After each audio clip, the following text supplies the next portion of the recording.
hoje do verso 10 a 13. Na verdade, os versos 10 a 13 poderiam inclusive ser pregados juntamente com os versos 6 a 9, porque fazem parte da argumentação do apóstolo Paulo a respeito da doutrina em que os judeus precisam se identificar como verdadeiramente judeus. Qual é a definição daqueles que são filhos de Abraão? Primeiro, o apóstolo Paulo aponta para uma história inicial que diz respeito à promessa. Veja, os judeus diziam: nós somos filhos de Abraão, então nós temos a mesma fé de Abraão necessariamente. Paulo diz: não é bem assim. Não quer dizer que só por serem filhos de Abraão, de maneira étnica, vocês vão ter a salvação. Porque Ismael também era filho de Abraão e foi rejeitado. Porque filho de Abraão é o que é filho da promessa, não é só filho da carne. Esse é o primeiro argumento do apóstolo Paulo. Então, por isso, faz sentido a pregação dos versos 6 a 9. Mas o segundo argumento já não diz respeito meramente à promessa, mas à doutrina da eleição, quando ele vai citar o caso de Jacó e Esaú, que não tem o mesmo princípio lá de Isaac, que é filho da promessa, mas que mesmo assim provam que são certamente, no caso de Jacó, um escolhido de Deus. Então, ouçamos a palavra do nosso Deus, versos 10 a 13 do capítulo 9 de Romanos. E não somente esta, mas também Rebeca, quando concebeu de Isaac, nosso pai, porque não tendo eles ainda nascido, nem tendo feito bem ou mal, para que o propósito de Deus, segundo a eleição, ficasse firme, não por causa das obras, mas por aquele que chama. Foi-lhe dito a ela: o maior servirá ao menor. Como está escrito: amei a Jacó e odiei a Esaú. Amém. Vamos orar ao Senhor. Nós temos a oportunidade, Senhor Deus, de vermos na Tua palavra doutrinas que são mais facilmente digeridas pelo nosso coração. E que na primeira pregação nós já compreendemos e nos submetemos. Mas outras doutrinas são mais complexas, Senhor. E nós precisamos do auxílio do Teu Espírito, Senhor Deus, de uma maneira especial para nos submetermos. Não simplesmente para compreendermos, mas para nos submetermos. A doutrina da eleição, historicamente, tem sido motivo de muitas controvérsias dentro da Tua igreja. Mas que não seja assim no nosso meio, Senhor. Porque se foi revelado, precisa ser compreendido e recebido. Nos dá um coração, Senhor Deus, que seja inclinado a fazer a Tua vontade. A amar as coisas que o Senhor ama e rejeitar aquilo que o Senhor rejeita. Nos ajuda, Senhor, a compreendermos esta palavra. Me usa, Senhor Deus, como canal Teu, para com sabedoria, clareza e precisão, revelar Cristo aos Teus filhos esta noite, e que eles possam ter a alegria de vê-lo diante de nós, sendo revelado nesta doutrina. É assim que nós te pedimos, no poder dEle. Amém. Quando nós chegamos na igreja, tudo é novo. Se você não nasceu na igreja, você não nasceu numa família cristã, tudo é novo. E muitas doutrinas começam a ser pregadas. Doutrina da santificação, a doutrina da salvação, a doutrina da filiação ao Senhor, da adoção. E tudo é muito bom, é muito novo. Eu me lembro exatamente como, quando ao chegar à igreja, eu era apresentado a essas doutrinas e começava a ler durante a semana. Era muito empolgante. Eu passava o tempo que eu tinha livre lendo a respeito destas doutrinas. Mas algumas começavam a dar um pouquinho mais de trabalho. Quando falava, por exemplo, batismo infantil, é difícil de compreender. Todo o ambiente em que nós fomos formados faz com que nós rejeitemos esse tipo de doutrina. Até que alguém usado por Deus com paciência, com sabedoria, passa um tempo nos explicando a respeito daquela doutrina e a gente diz, agora entendi. Doutrina como esta da eleição é uma doutrina complexa de ser compreendida, porque ela não dá muito crédito ao homem. Na verdade, não dá crédito nenhum. Ela não faz com que nós nos sintamos crentes maravilhosos, pessoas boas, mas é exatamente o contrário. É uma doutrina que humilha, é uma doutrina que diz que você não pode fazer nada sem Deus, que a salvação não tem mérito nenhum seu.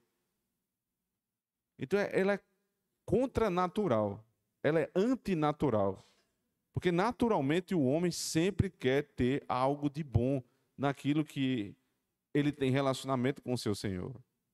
Ele quer cooperar de alguma forma, ele quer ter algum valor na relação com Deus. E esta doutrina não nos traz valor nenhum a nós mesmos. Absolutamente.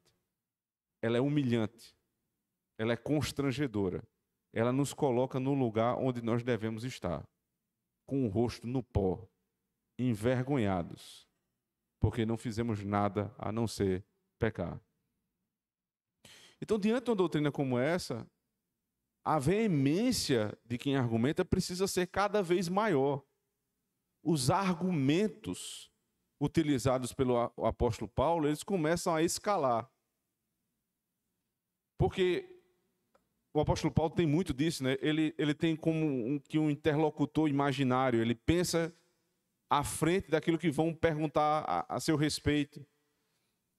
E depois de mostrar que judeus e gentios estão na mesma situação, ambos precisando de Cristo, alguém poderia dizer, então quer dizer que falhou a promessa de Deus? Porque a promessa do Senhor, segundo compreendiam os judeus na antiga aliança, é que Deus iria salvar sempre os judeus. Então, esta promessa não vai ser consumada para os judeus, falhou a palavra de Deus. É assim que começa o capítulo 9, veja. Em Cristo, digo a verdade, não minto, dando-me testemunho a minha consciência no Espírito Santo, que tenho grande tristeza e contínua dor no meu coração, porque eu mesmo poderia desejar ser anátema de Cristo por amor de meus irmãos, que são meus parentes segundo a carne, que são israelitas, dos quais é a adoção de filhos, e a glória, e as alianças, e a lei, o culto, e as promessas, dos quais são os pais, e dos quais é Cristo segundo a carne, o qual é sobre todos Deus bendito eternamente. Amém. Não que a palavra de Deus haja faltado, porque nem todos os que são de Israel são de Israel. Ou seja, nem todos que nasceram em Israel são de fato israelitas, segundo a correta compreensão da palavra que o apóstolo Paulo vai citar em seguida. Então eu amo o meu povo, diz o apóstolo. Eu tenho apreço por Israel. Eu sou israelita como eles. Mas eu não posso mentir.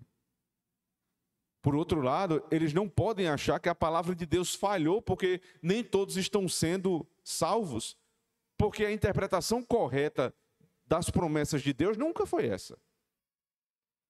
E aí que nós percebemos a harmonia dos dois testamentos, em que o antigo, ele aponta para o novo, e o novo vai confirmar o antigo. E que não há contradição, muito pelo contrário, há uma confirmação do Antigo Testamento no Novo Testamento. Por isso que ele aponta para a primeira história, perceba, verso 7. Nem por serem descendência de Abraão, são todos filhos de Abraão, mas em Isaque será chamada a tua descendência. Isto é, não são os filhos da carne que são filhos de Deus, mas os filhos da promessa são contados como descendência. Porque a palavra da promessa é esta: por este tempo virei a Sara, e Sara terá um filho. Ou seja, a promessa não é que Abraão terá um filho com Agar. Não é essa a promessa. E eles tentaram fazer isso. Quando demorou muito o cumprimento da promessa, a própria Sara disse ao seu marido que ela deveria se deitar com a sua serva e assim suscitar descendência para Abraão, cumprindo a promessa. Só que este não era o cumprimento da promessa. O Senhor disse: em Isaque será chamada a tua descendência, não Ismael. Mas se o argumento dos judeus era correto, então Ismael deveria ser considerado também salvo. Porque Ismael era tão filho de Abraão quanto Isaque era. Qual é o argumento inicial de Paulo? Não, não é assim. Porque não é ser filho da carne, é ser filho da promessa. Então, o primeiro argumento que faz com que os israelitas compreendam verdadeiramente o Antigo Testamento, no que diz respeito ao povo de Deus, quem é de fato o povo de Deus, é não olhar simplesmente para Abraão, tendo ele como pai da fé, e achando que por serem filhos étnicos de Abraão, ou seja, filhos na carne, eles seriam salvos. Porque serão salvos todos aqueles que estiverem debaixo da promessa, independentemente se são judeus ou gentios. Só que como precisa ser escalado o argumento, dado que a doutrina é complexa, ele vai trazer uma segunda prova para que isso fique ainda mais claro. E antes de explicar a segunda prova, eu queria deixar aqui registrado para os irmãos a importância do conhecimento do Antigo Testamento. Percebe? Porque as doutrinas elas são comprovadas à luz do Antigo Testamento. E que as histórias do Antigo Testamento não são meramente narrativas interessantes que nós devemos ler para compreender uma cultura que tem uma certa relevância na nossa sociedade. Não, não é só isso. O próprio apóstolo Paulo vai dizer, uma vez nesta carta, mas principalmente na primeira carta aos Coríntios, né? Lá ele fala que tudo aquilo que nós vimos na Antiga Aliança eram sinais, eram tipos do que iria acontecer no Novo Testamento, e aqui ele diz que as histórias que estão registradas para que nós creiamos na verdadeira doutrina. Ou seja, o que aconteceu com Israel não era meramente uma história de um povo, é o meu povo. Porque se a descendência de Abraão não é simplesmente a descendência da carne, mas é da fé, nós estamos unidos a Abraão e ao povo judeu na fé. Nós somos o mesmo povo. Por isso ninguém pode dizer que as promessas que Deus deu ao verdadeiro Israel não se cumpriram, muito pelo contrário, estão se cumprindo todos os dias. Quer a prova disso? Olhe a igreja do Senhor espalhada em toda a terra. Este é o cumprimento da promessa que Deus deu no Antigo Testamento a Abraão. Abraão não será pai de uma nação, ele será pai de muitas nações. Era esta a promessa. E estava claro, não ouviram porque não quiseram. Porque tiveram seus olhos embotados pela soberba. Então, dito isto, falando um pouco sobre a importância do conhecimento do Antigo Testamento para a compreensão do Novo, porque não há nada no Novo que seja tão novo assim. O que há no Novo Testamento é a interpretação do Antigo Testamento à luz da obra de Cristo.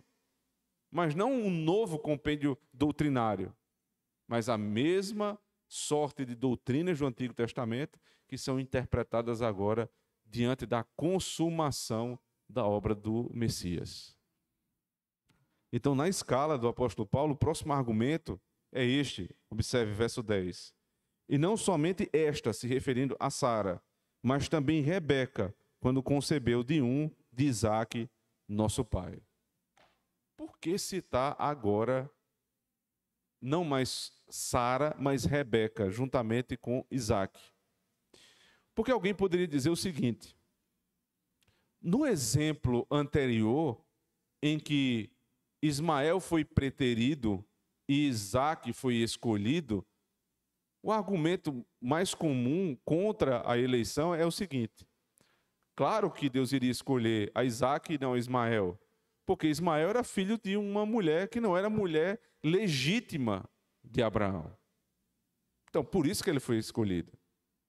Então, se alguém argumentar desta maneira, o apóstolo Paulo passa para os capítulos posteriores de Gênesis, chegando ao capítulo 25, quando Esaú e Jacó estavam dentro do ventre de Rebeca, e passa a tratar dessa história.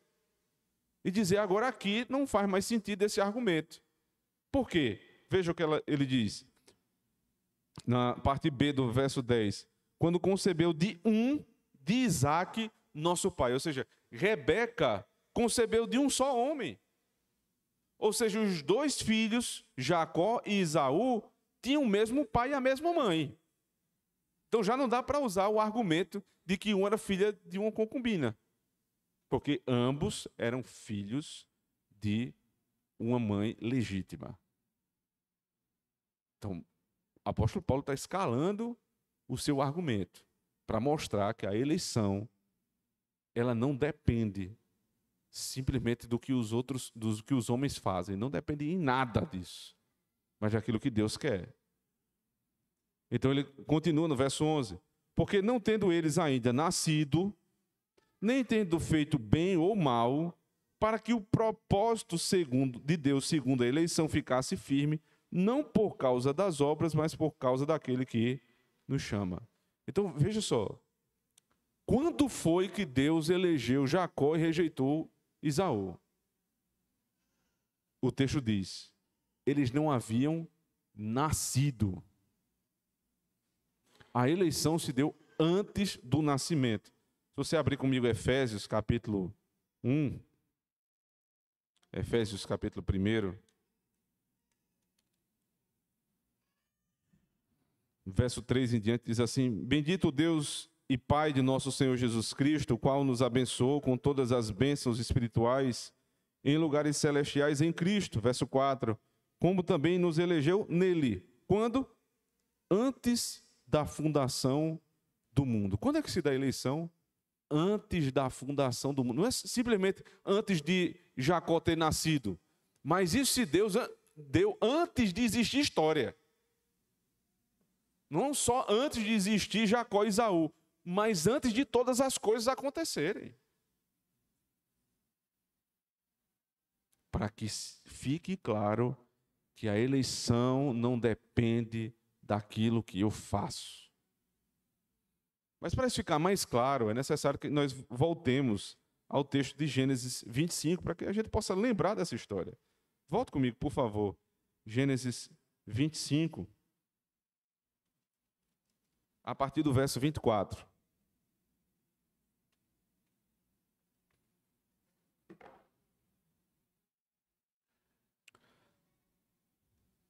E cumprindo-se os seus dias para dar à luz, eis gêmeos no seu ventre. Lembre que as mulheres não tinham como saber quantos filhos tinham antes de eles nascerem, né? Então era uma surpresa sempre que se dava à luz. Não sabia se eram um, dois, se era macho, fêmea, só na hora.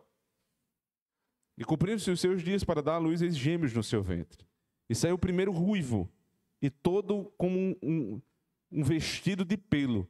Por isso chamaram o seu nome de Esaú. Era comum você dar nome aos filhos de acordo com características dele. Então, como é peludo em hebraico? Esaú. Então, se é peludo é Esaú, então o nome dele vai ser Esaú. Depois, o nome do povo que Esaú dá origem, passa a se chamar de Edom. Porque ele é peludo e é vermelho. E ele faz uma comida vermelha. Então, o vermelho é algo muito presente na vida de Esaú, deste peludo Esaú. Então, o nome é Edom porque a palavra vermelho em hebraico é Adom, que é a palavra para Adão. Adão é porque ele vem da terra e porque ele é vermelho. A terra é vermelha.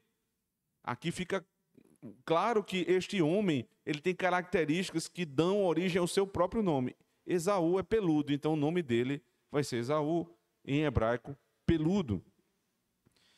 O texto continua, verso 26. E depois saiu o seu irmão, agarrada sua mão ao calcanhar de Esaú, por isso se chamou o seu nome Jacó. E era Isaque da idade de 60 anos quando os gerou. E cresceram os meninos, e Esaú foi homem perito na caça, homem do campo, mas Jacó era homem simples, habitando em tendas. Então, desde o princípio, as coisas aconteceram assim. Eles eram gêmeos, mas havia uma luta no ventre de Rebeca. Porque o que saísse primeiro teria direito à primogenitura. E este direito fazia com que o primogênito fosse, em certo sentido, em posição superior aos mais novos. E você fica pensando, né, como é que 2 bebezinhos no ventre da mãe estão conscientes disso? É claro que eles não estão conscientes. Era uma luta espiritual. Essa luta que estava acontecendo ali é tanto que quando é revelado a mãe e o pai que estava acontecendo, é dito, 2 nações há diante de ti, dentro de ti. São 2 povos, não simplesmente 2 pessoas, mas 2 povos vão surgir dali. Israel e os edomitas. Então a luta era uma luta espiritual. E quem sai primeiro? Esaú. O mais forte. O que teve mais força para sair, saiu primeiro. Mas e Jacó? Aí Jacó não fica atrás não, ele sai agarrado no calcanhar do irmão. Como que dizendo assim, eu perdi, mas eu caí de pé. Então, toda a bênção da primogenitura vai para Esaú. E o pai dele, Isaque, prefere Esaú do que Jacó. Esaú era um homem caçador, ele trazia caça para o seu pai, ele fazia um alimento da caça e o pai se alegrava com aquele filho. Era o filho da predileção, era o primogênito. Era o que tinha mais força, mais vigor. E quem era Jacó? O texto fala. Era um homem simples, habitando em tendas. Era um pastor que habitava em tendas. Essa era a característica daquele homem.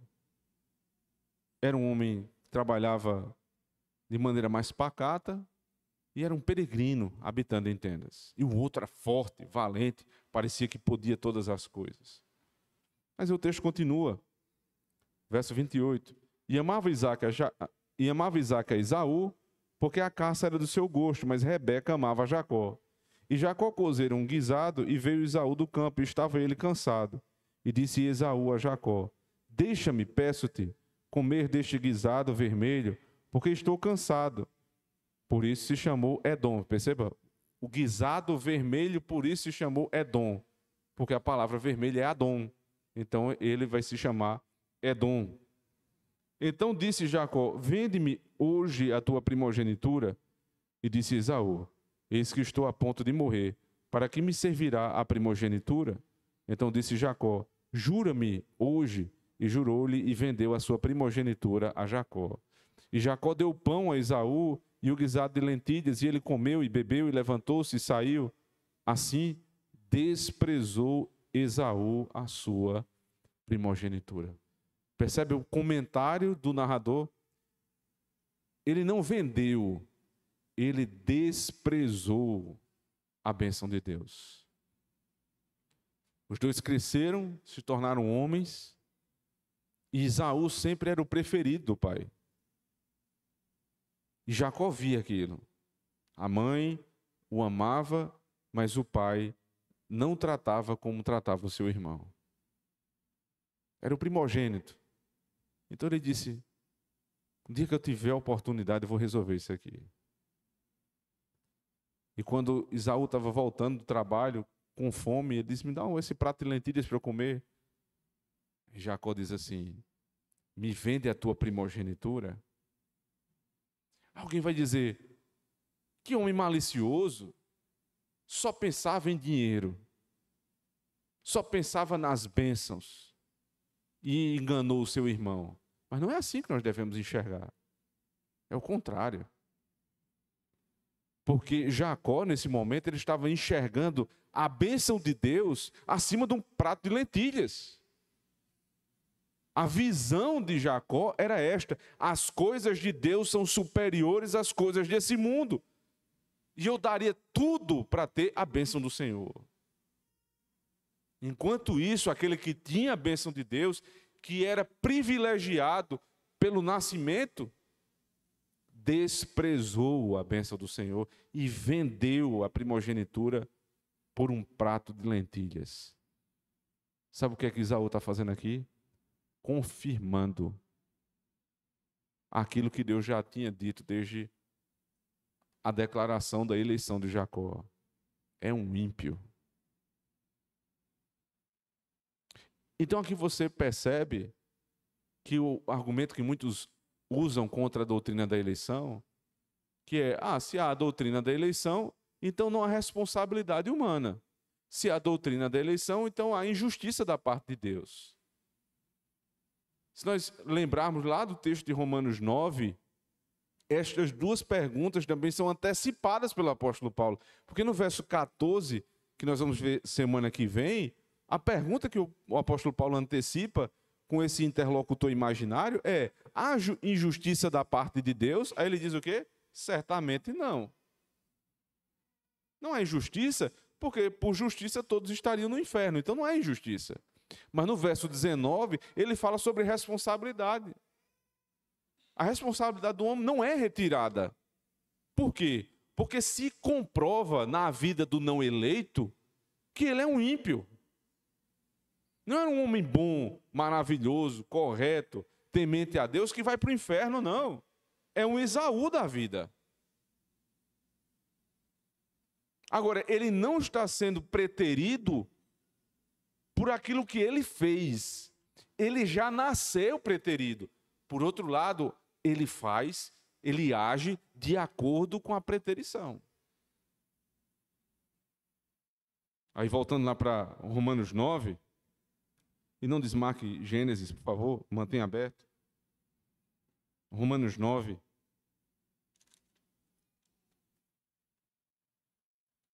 Ele diz assim, verso 11: porque não tendo eles ainda nascido, nem tendo feito bem ou mal, para que o propósito de Deus, segundo a eleição, ficasse firme. Veja, então eles não nasceram e um já era preterido e o outro eleito. E por que era assim? Para que o propósito de Deus, ou seja, a vontade de Deus se estabelecesse, segundo a eleição. A eleição que se deu antes de todas as coisas existirem, ou seja, antes da história, ela se dá não por algum motivo que Deus previamente tenha visto no homem. Não há absolutamente nada. Não é porque Deus previu que um seria bom e outro ruim. Não. Foi para que o propósito de Deus se estabelecesse. Agora, quando isto começa a ter corpo na história, os personagens mostram que, segundo a vontade própria deles, eles agem de acordo com a eleição ou preterição. Percebe? Esaú viveu como ímpio e Jacó começou a demonstrar a vida de um santo. Ainda que cheio de pecados, é verdade. Mas voltando lá para Gênesis 25, no capítulo 27, a gente não vai ler o texto, mas só lembrando da história, o que acontece aqui é que Isaac já está doente, né, velho, praticamente cego, e ele está perto de morrer. Mas antes de morrer, ele quer trazer uma outra bênção. A bênção que os pais davam antes da morte. Ele chama o seu filho preferido, o primogênito, Esaú, para que fizesse um prato, né, o prato que ele mais gostava, da caça, e desse, e ali ele pudesse dar a bênção. O que acontece é que a esposa dele, Rebeca, percebe isso e diz: não vou deixar isso acontecer, não. Ela corre e avisa Jacó. E diz: eu vou preparar uma refeição da caça do jeito que teu pai gosta, e você vai lá e vai dizer que é Esaú. Aí Jacó diz assim: não, mas isso não vai funcionar, porque ele é peludo e eu sou liso. Aí ela prepara uma roupa, né, uma roupa que enganasse o marido, e ele entra com essa refeição. O pai pergunta se de fato é Esaú, ele responde, e o pai diz assim, ele toca, né, para ver se de fato é Esaú, e ele diz: a voz é de Jacó, mas certamente o pelo é de Esaú. Ele acaba comendo, abençoa o seu filho e faz com que o filho dele, com esta bênção, seja maior do que o seu irmão. E que ele passe a partir dali a ter uma promessa de ser maior do que todos os outros povos. O que sairá dali será maior do que todos os outros povos. Preste atenção. Por lei, a primogenitura era dada a Esaú, que nasceu primeiro. Ele tinha este privilégio de nascença. Mas por conta da eleição e pela confirmação que Esaú de fato era um ímpio, esta bênção foi dada a Jacó. Por meios escusos, mas aí é responsabilidade do homem. O que importa é que Deus cumpriu aquilo que ele havia dito que faria. Então, o que é que, de uma certa forma, este texto serve de pano de fundo para a teologia paulina que ele está aplicando em Romanos, até o capítulo 9.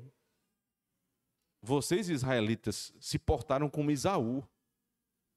Vocês nasceram com todos os privilégios da primogenitura. Vocês eram o povo eleito. Vocês eram chamados de povo santo. Vocês tinham o sacerdócio, a lei, os profetas, os sacrifícios, tudo foi dado a vocês. Mas vocês venderam isto por um prato de lentilhas, se comportaram como Esaú. E agora os gentios que eram como Jacó foram trazidos à primogenitura. Você percebe? Por trás disso há um pano de fundo demonstrando que há dois povos que estão sendo tratados ali. Isto não quer dizer que a eleição não seja individual. Veja, não é o tratamento a respeito da doutrina agora. Isto é um pano de fundo, porque a doutrina está na tela principal. E a doutrina a respeito da eleição é que ela é individual. Deus elege individualmente, mas ele salva um povo. E aqueles que nasceram com todos os privilégios, eles acabaram sendo deixados de lado, porque venderam estes privilégios por um prato de lentilhas. E os que não tinham nada foram agora colocados no lugar de privilégio pelo Senhor. Volto comigo agora para Romanos 9. Perceba como fica bem mais fácil agora a compreensão do que diz o apóstolo Paulo.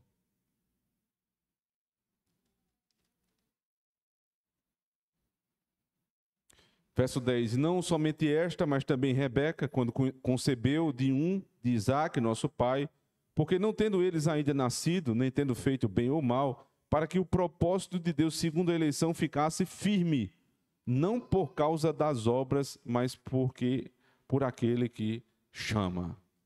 Então, a forma correta de entender é que Esaú, ele foi deixado de lado antes de nascer. Isso precisa ficar claro, irmãos. Não foi depois de nascido que Esaú foi preterido, mas foi antes. Jacó não foi eleito pelas suas obras. Ele foi eleito porque Deus quis que ele fosse eleito. Segundo o beneplácito da sua própria vontade. Ou seja, porque ele quis. Simplesmente porque ele quis.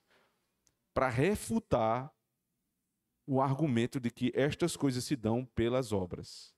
Então, aqueles que creem na eleição por uma previsão divina daquilo que nós vamos fazer, então Deus elege porque Ele prevê as minhas obras, isso não faz sentido.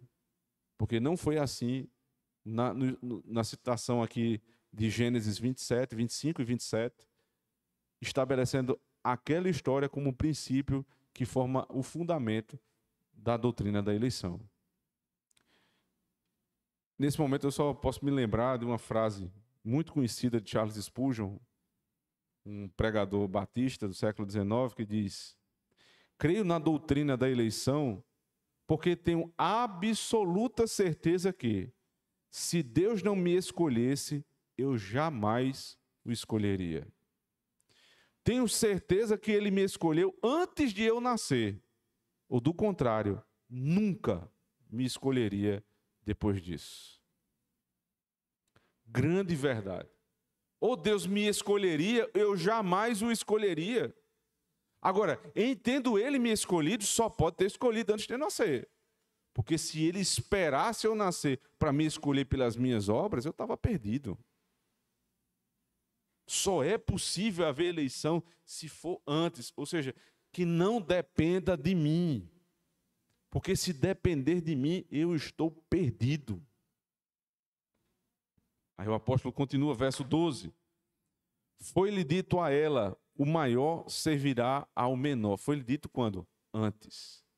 Ele cita mais uma vez Gênesis para comprovar a doutrina. Então você percebe que o que acontece aqui é o que acontece em todo o Novo Testamento. Como se dá o Novo Testamento? Primeiro, o Antigo, ele é escrito em 1500 anos. 1500, 1600 anos. O Novo, pouco mais de meio século. Então, como é que todo o Antigo Testamento demora tanto e o Novo Testamento é tão curto? É escrito em tão pouco tempo? Porque não precisava revelar nada novo. Era só comprovar o Antigo. Era só isso que precisava fazer. Então, se a gente pudesse colocar a Bíblia como uma pirâmide, a base da pirâmide é a lei. É a lei que governa toda a interpretação. Depois da lei, você tem os escritos. Porque os escritos formam a base das narrativas que demonstram a lei sendo observada na vida de um povo, que é o povo de Israel. Depois você tem os profetas, que fazem com que nós possamos entender a primeira sistematização desta doutrina. À medida que o povo de Deus ia tendo dificuldades, os profetas iam lá e falavam, consertavam a forma adequada da interpretação da lei diante dos desafios de Israel. E depois você tem os livros de sabedoria, que vão ensinar o povo como viver de acordo com a lei. É por isso que, por exemplo, quando você lê o livro de Provérbios, que é um livro de sabedoria, ele te ensina que se você fizer o que é correto, você recebe o bem. Se você fizer o que é errado, você recebe o mal. Você tem o livro dos Salmos, que mostra que se nós temermos a Deus, nós viveremos bem. Ainda que tenhamos desafios com os inimigos, no final nós vamos vencer os inimigos. Você tem o livro de Cantares, que mostra que aqueles que amam a Deus, que amam a sua lei, estão como que num casamento com Ele. Então, cada um desses livros, um livro, né, de sabedoria, cada um deles, Eclesiastes, por exemplo, ele demonstra que nessa vida debaixo do sol, apesar dos crentes viverem com as promessas de Deus, existem grandes tribulações e que eles precisam encontrar na lei de Deus força e vigor para encontrar satisfação numa vida como essa que nós vivemos aqui. No livro de Jó, a lei que foi observada por um servo de Deus não lhe concedeu felicidade, mas ele foi testado e passou por grande tribulação, porque os que servem a Deus passarão por grande tribulação. Porque Jó está ali apontando para Cristo, que é o servo sofredor. Tudo isso com fundamento da lei. E aí vem o Evangelho. E nada mais é o Evangelho do que tudo isso que nós vimos aqui, da lei até os livros de sabedoria, só com a visão nova a partir da obra de Cristo. Só isso. O que você tem no Novo Testamento é toda a parte da base da pirâmide sendo interpretada à luz de Cristo. Só isso. É tão necessário que isso seja compreendido que, na prática, irmãos, isso muitas vezes funciona. Há muito tempo eu contei essa história aqui de um, hoje, pastor, amigo nosso, que era judeu, e ele, veja só como as coisas estão bagunçadas, né? Um judeu que inventou de namorar com uma crente, com uma evangélica. A família dele chegou a ameaçá-lo de ser deserdado. Mas ele lutou para que aquela moça se convertesse ao judaísmo. E a estratégia dele foi o seguinte: depois de uma briga que ele teve com ela, ele disse: eu vou ler o Evangelho de Mateus essa noite e amanhã eu vou confrontá-la. Sabe o que aconteceu? Ele leu Mateus e se converteu de madrugada. E por que ele leu Mateus? Porque o evangelho foi colocado ali, logo o primeiro de todos no Novo Testamento, para comprovar que todas as promessas do Antigo Testamento estavam se cumprindo naquele evangelho. E ele queria dizer o contrário. Só que o poder de Deus, pela sua palavra, por meio do Espírito, o convenceu de que, de fato, o judaísmo que ele vivia era o falso judaísmo. E aqui existe o verdadeiro judeu, que é Cristo. Por isso que essas histórias do Antigo Testamento são tão necessárias. E elas não precisam ser repetidas, elas bastam ser citadas. O apóstolo cita e diz, aqui está a comprovação do que eu estou falando. É tanto que, para finalizar, ele volta a citar um outro texto do Antigo Testamento, veja verso 13. Como está escrito, amei a Jacó e odiei a Esaú. Onde foi que ele tomou esta citação? Volto comigo para o último texto do Antigo Testamento, Malaquias, capítulo 1.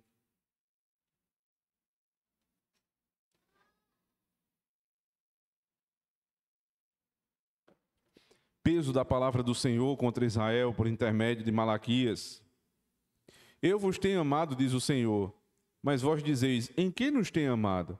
Não era Esaú, irmão de Jacó, disse o Senhor, todavia amei a Jacó e odiei Esaú. Quando o povo de Deus resolveu questionar o amor do Senhor, eles disseram assim, o Senhor tem nos amado diante da situação que Israel está passando, crise financeira, ainda somos subjugados a um império, o império assírio, o império sírio, o império medo-persa. Você acha que ainda nós temos algo que faça que possamos crer que o Senhor nos ama? É problema entre os judeus, é confusão de família, é confusão entre as próprias tribos. Onde é que o Senhor tem nos amado? Aí Deus diz assim, eu vos amei porque eu amei a Jacó e odiei Esaú. Essa é a prova do meu amor. Qual é a prova do amor de Deus? Eu vos elegi. É a maior prova que Deus pode dar, que nos ama, irmãos. Não é nos dando o que nós queremos. Não é resolvendo os problemas circunstanciais da nossa vida. Não. É quando Ele nos lembra que Ele nos elegeu. E quando Ele fala que odiou Esaú, nós devemos ter muito cuidado com isso aqui. Porque o tipo de ódio aqui não é aquele ódio consumado por alguém que fez algo, que Esaú nem tinha nascido ainda. Que tipo de ódio é esse que Deus teve por Esaú?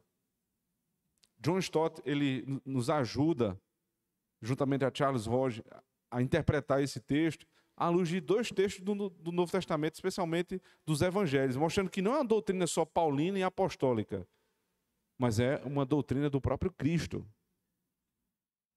Porque Cristo, Ele diz, quem não deixar pai e mãe por amor de mim, não é digno de mim. E a palavra ali é quem não aborrecer, quem não odiar. E alguém pode dizer assim, mas eu tenho que odiar meu pai que não é crente? Esse é o ensino de Cristo.